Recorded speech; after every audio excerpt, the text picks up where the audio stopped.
Hello. Hi, everybody. Welcome to Everybody Matters. I'm Jill Catherine, the host of the chat, and I'm very happy to be here today. Just typing a message here.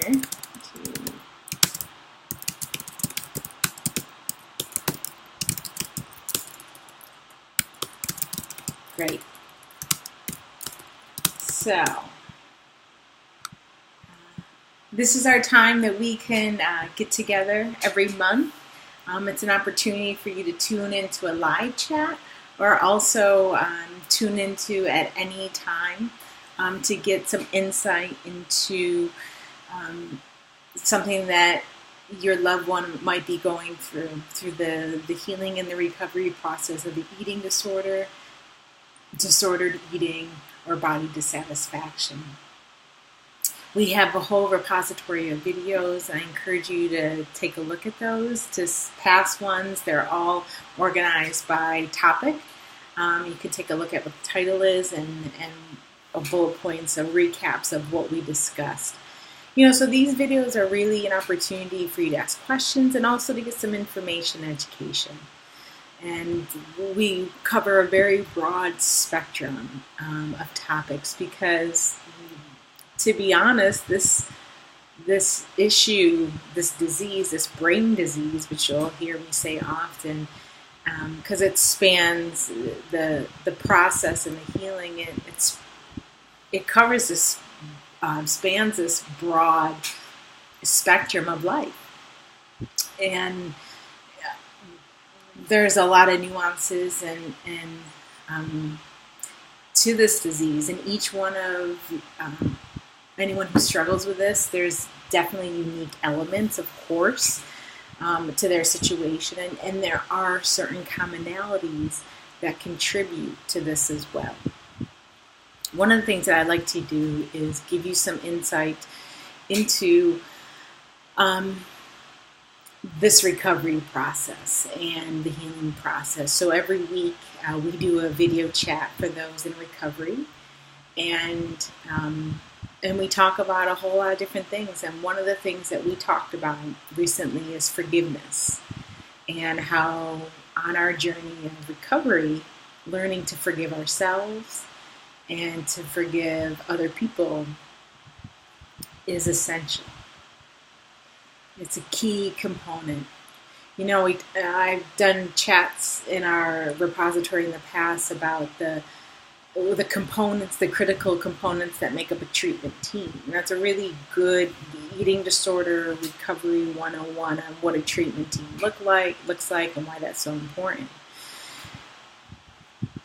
In our own recovery, there's certain elements or components that are essential for your loved one who's going through this journey that is critical for them and their own healing. And forgiveness is a huge component. Self-love is another one. But forgiveness plays a role in so many different levels for what they're going through and within themselves, forgiving themselves and forgiving others. And that could be you or other loved ones in your life that that may have impacted your loved one. So forgiveness is really, really important. One of the things that we talked a lot about was people had to forgive themselves for the time that they really struggled with their eating disorder, because that meant they missed out on so much of their lives. For example, we had a few people who said they had to forgive themselves because for missing out on not being fully present to their children during the time when their eating disorder was really active, that they were really lost in that disease, that they can see now, and maybe even then, but how they weren't really there for their loved one. And they have to come to peace with that within themselves, to forgive themselves for struggling with that disease. And this is what's really different about an eating disorder is, if someone had cancer, would they have to forgive themselves for having cancer because they weren't present during that time. A lot of times you wouldn't think so because we don't feel responsible for cancer, that it was our fault. But with eating disorders, we feel like it's our fault. And there's some real miseducation for even those who struggle with it and for others, that eating disorders are a multifaceted, complex disease that happens. They're not just a dissatisfaction. They affect our brain, and they affect how we think and feel and act and do. And it's not something that we can control in that moment. It's not something that we choose to wake up and have. There's a number of factors, psychological, that play a role, genetic that play a role, and it's something we can recover from. But there's a real myth out there that, and even for those of us who struggle, that it's our fault. So there's a lot of guilt that we struggle with. And I share this with you because I like on these chats to give you this insight into what our recovery chats are like. So, because you might be in a place, depending where your loved one is on their journey, they might not be at this place. They might not be able to share with you what's going on. But I really think it's hopefully in common ways, those who are going through this, what it's like for them. And as a strategy and as a way to help you support your loved one and to even support yourself, because this disease affects you just as much. Let me rephrase, this disease affects you too. Okay, it certainly does. And there's forgiveness is going to be something you're going to need to do for yourself. There could be components of your relationship with your loved one that could have created and supported maybe an environment or a belief that caused harm for your loved one. You might not have done it on purpose. You might have been doing the best you can. It's not your fault. But there's certainly, our interpersonal relationships and how our loved ones role model for us, particularly their relationship to body and food can affect us. For example, I come from a family where very blessed family. I have two loving parents who are in a marriage of 40 plus years, and good parents who did whatever they could for me.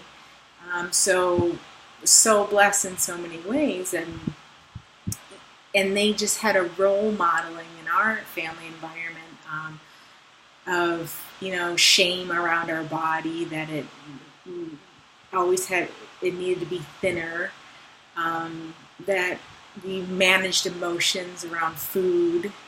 There's a lot of yo-yo dieting and a lot of, energy placed on the image of what a body looks like as opposed to the function of a body.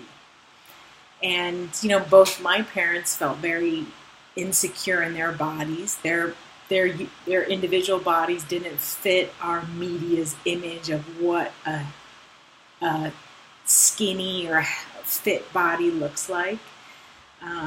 So they had their own challenges, and that was just passed down to me.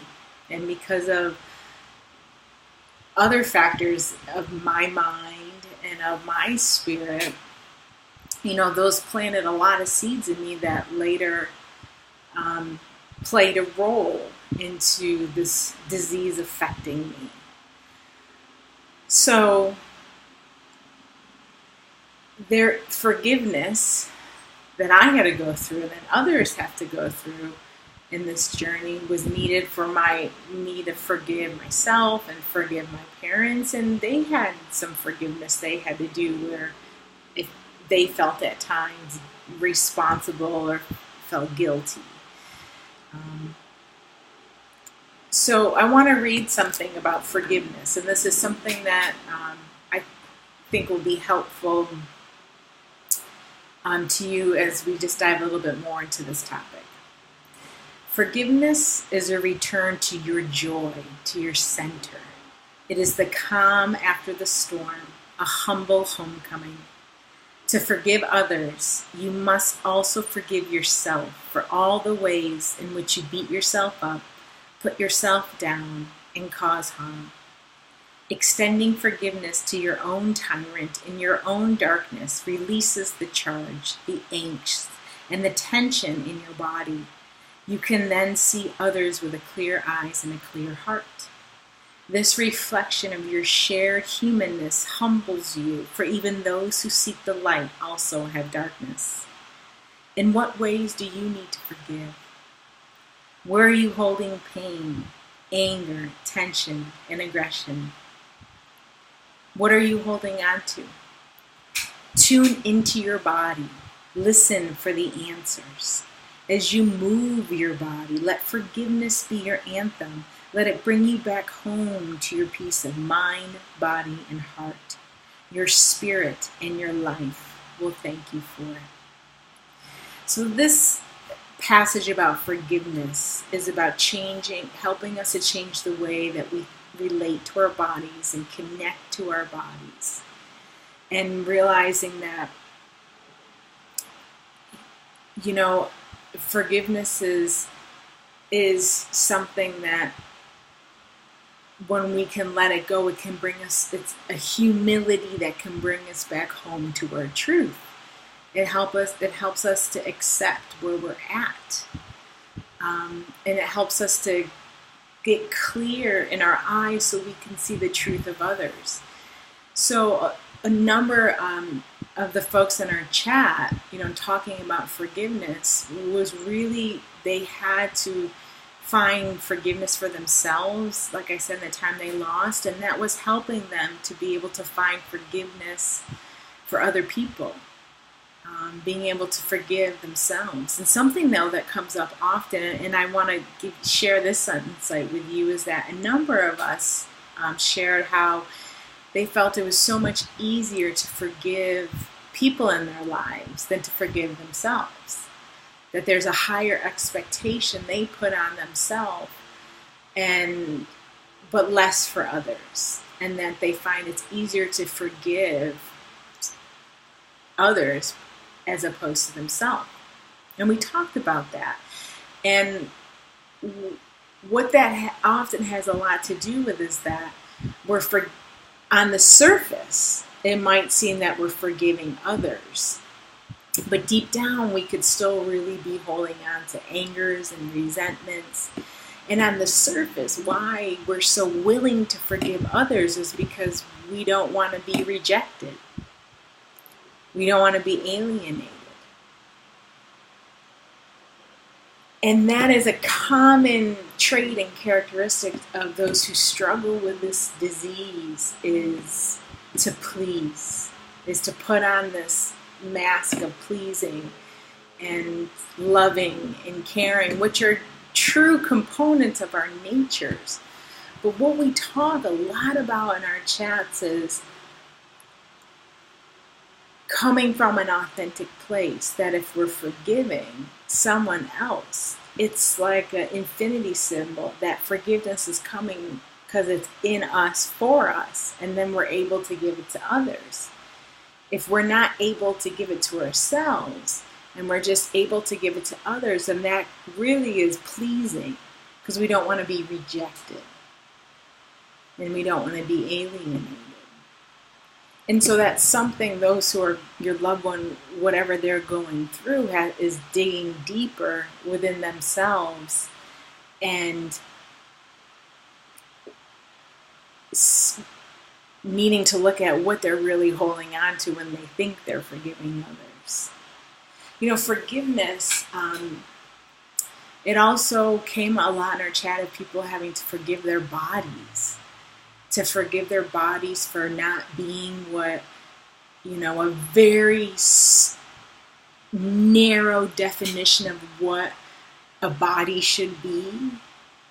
We see time and time again these images of, in a very narrow view of what a healthy body, a fit body, a sexy body should look like. That's one definition. And unfortunately, that one definition can affect the numerous ways that we feel about ourselves by this one definition. So that there's this need for people to forgive their bodies for being what they are, for not being this one image. And no matter what bodies look like, people with fully able bodies or not able bodies, what they look like. So there was a real need to give themselves a sense of forgiveness for putting pressure on themselves, for believing and forgiving their body for not being this ideal. And which then leads us into a conversation about really having to understand that our bodies are not an object, that they're our home, that they're our place to be us in the world, that when the time comes when our bodies no longer work, we are no longer here. When our bodies shut down and die, we're gone. So it doesn't matter what you believe where you go, but when this shuts down, we're not here.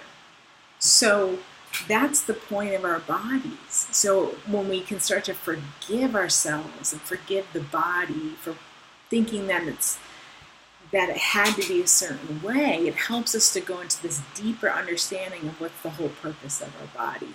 And that's why, I read you that, because as someone who's supporting your loved one, any role modeling that you can do in having a deeper relationship to your body, meaning that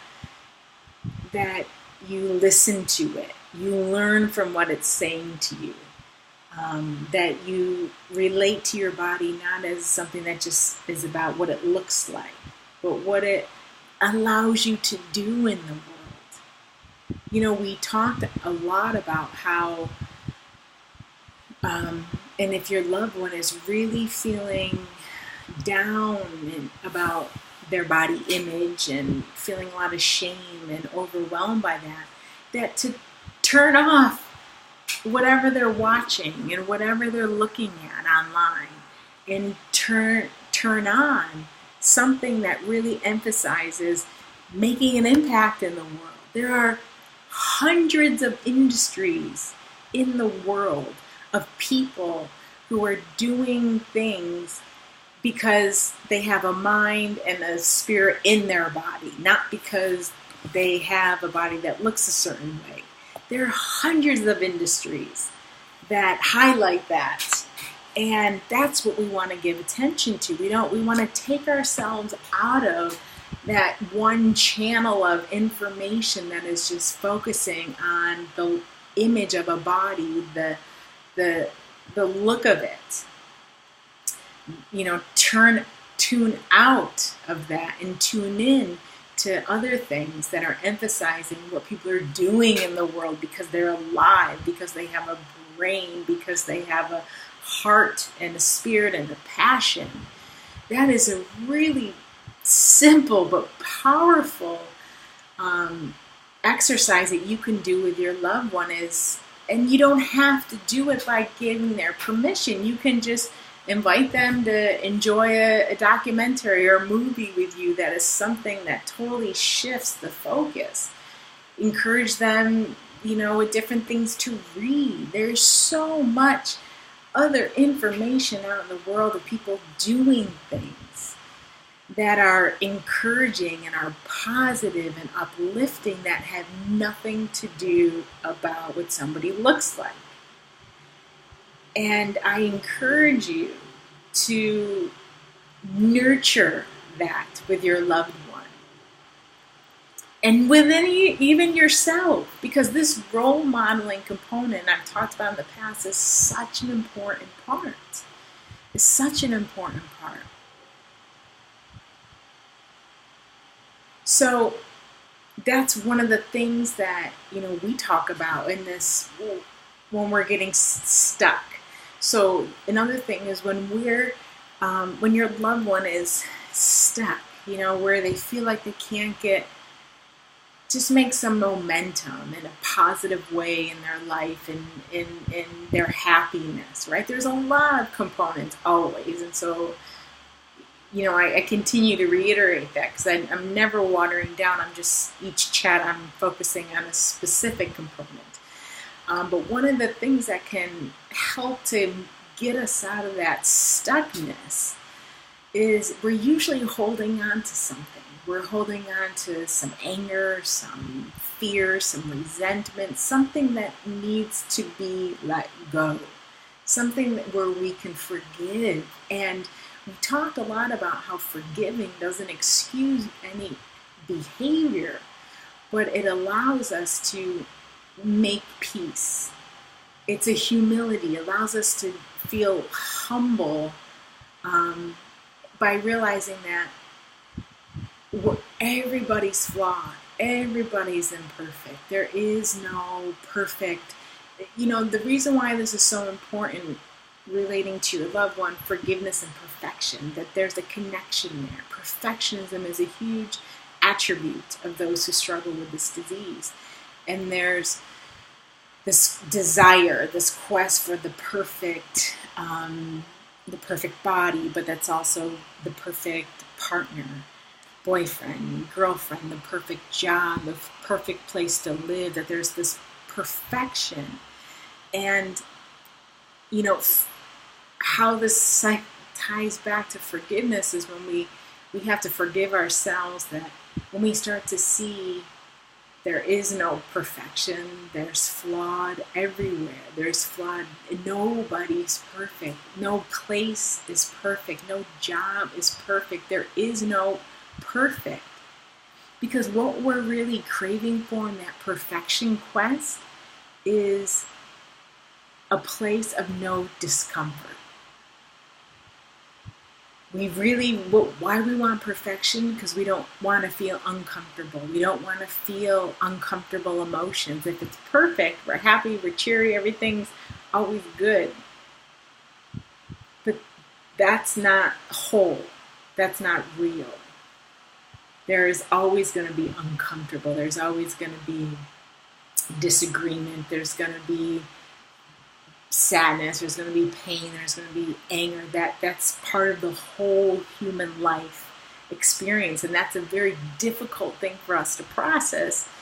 What we're always learning is how to process that discomfort, those uncomfortable feelings. Because the eating disorder allows you to numb it, where you don't have to feel it. You hide it. And people can do that through other addictions, and you can't numb it anymore to recover. You can't. To heal, you can't.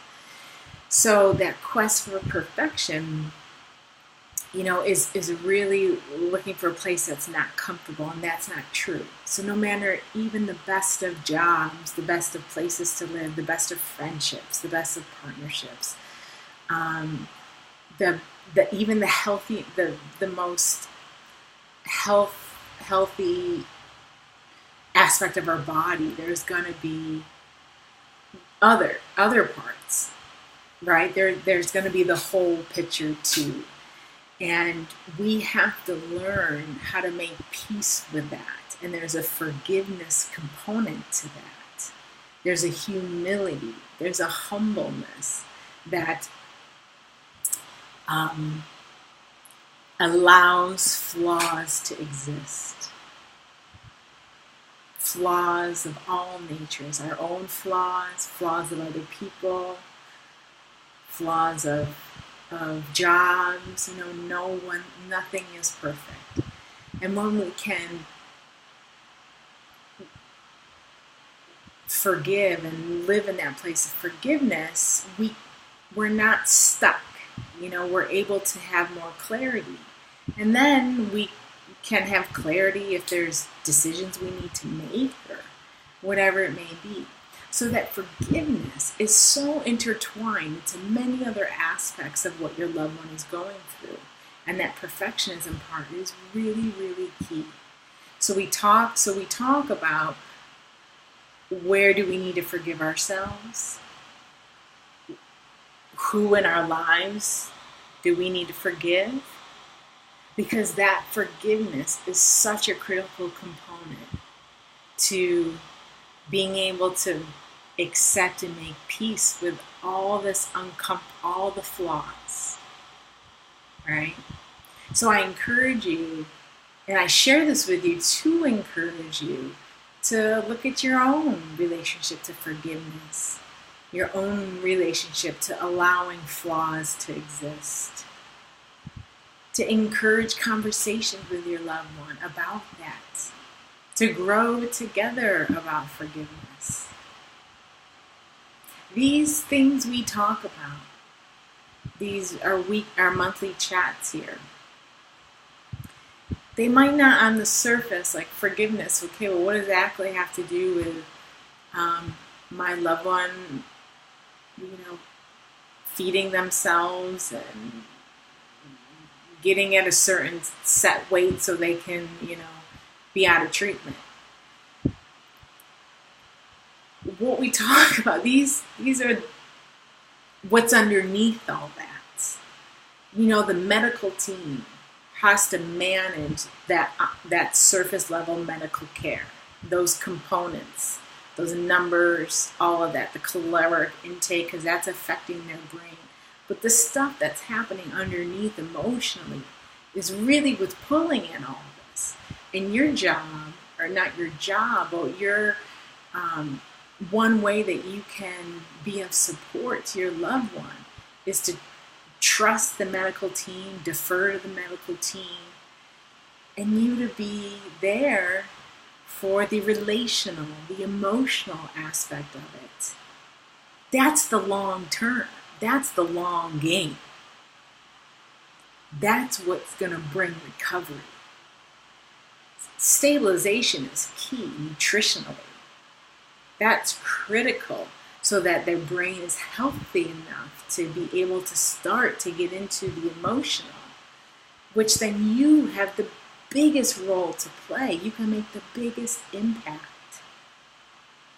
So thank you for tuning in, for continuing to grow and learn through this with your loved one. And we'll see you next month.